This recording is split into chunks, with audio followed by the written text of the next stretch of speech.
नमस्कार, मी संदीप फणसे, राष्ट्रीय रोस्टर हक्क अधिकार न्याय संघटना भारत या संघटनेचा संस्थापक अध्यक्ष असून मी माननीय शिक्षण मंत्री यांच्या सांगण्यावरून व उपस्थित संचालक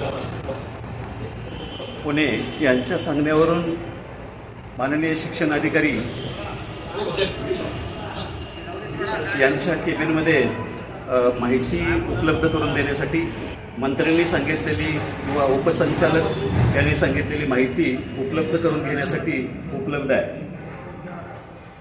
दुपारी 2 वाजल्यापासून ही माहिती मागण्यासाठी मी उपलब्ध असता थोड्या वेळापूर्वीच मी शिक्षण मंत्र्यांनाही फोन केला, उपसंचालक यांनाही फोन केला. परवा जी समिती ठरली, आमची समिती 5 लोकांची समिती आहे, या समितीत ठरल्याप्रमाणे माहिती घेण्यासाठी मी उपलब्ध आहे. 22 तारखेला मीटिंग आहे. या मीटिंगमध्ये रोस्टरची माहिती उपलब्ध करून देण्यासाठी ठरलेलं होतं.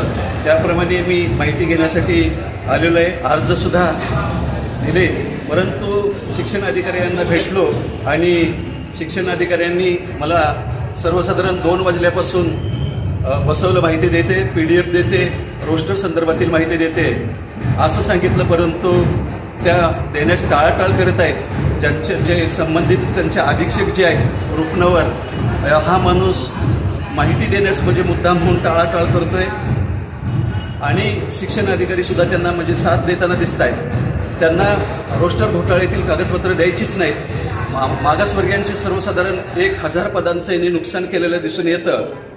त्यामुळे आज मी इथं विनंती करतो की मॅडमना पुन्हा विनंती करतो की तुमच्या प्रशासकीय कामात आम्ही कोणताही अडथळा केलेला नाही, परंतु तुमच्यासारखा फसवा अधिकारी, शिक्षण अधिकारी महाराष्ट्रातला मी पहिला बघतोय. निर्भीडता किती असावी याचं एक उदाहरण आहे. तुम्ही खऱ्या अर्थानं जातीवादी एक शिक्षण अधिकारी म्हणून मला म्हणजे इथं म्हणावं लागेल, कारण तुम्ही माहिती उपलब्ध करून देत नाही. मला सांगितलं की तुम्ही 4 वाजल्यापासून सांगितलं की तुम्ही थांबा, बसा, मी 5 मिनिटात कॅफे मॅडमांच्याकडून येते, शिव मॅडमांना फोन करते आणि तुम्हाला PDF देते, माहितीच्या अधिकारातली माहिती देते. परंतु आत्ता सर्वसाधारण 7:30 वाजले. मी 5 वाजल्यापासून तुम्ही मला सांगितल्यापासून थांबा असं म्हणून सांगितलं, मी येते, तुम्ही जाऊ नका. परंतु आपण येत नाही आणि माहिती उपलब्ध करून देत नाही. खऱ्या अर्थानं रोस्टर घोटाळा आपण सुद्धा म्हणजे पूर्वीच्या अधिकाऱ्याने केलेला जरी असेल तरी त्याच्यावर पांघरून घालण्याचं आपण काम करत आहात. 1000 मागासवर्गीयांचं नुकसान केलेल्याचं त्यास आपणही जबाबदारी आहात. त्यामुळे तुमच्यामुळे मी उद्या अनुसूचित जाती जमातीच्या लोकांचं नुकसान केलं, भटकेमुक्तांचं नुकसान केलं, म्हणून शिव आणि तुमच्यावर सुद्धा जर आपण उद्यापर्यंत जर माहिती उपलब्ध करून जर नाही दिली तर आपल्यावर अॅट्रॉसिटीसारखे गुन्हे दाखल करण्यात येतील. आणि शिक्षण मंत्र्यांना माझी विनंती आहे की अशा अधिकाऱ्याला तात्काळ निलंबित केलं पाहिजे.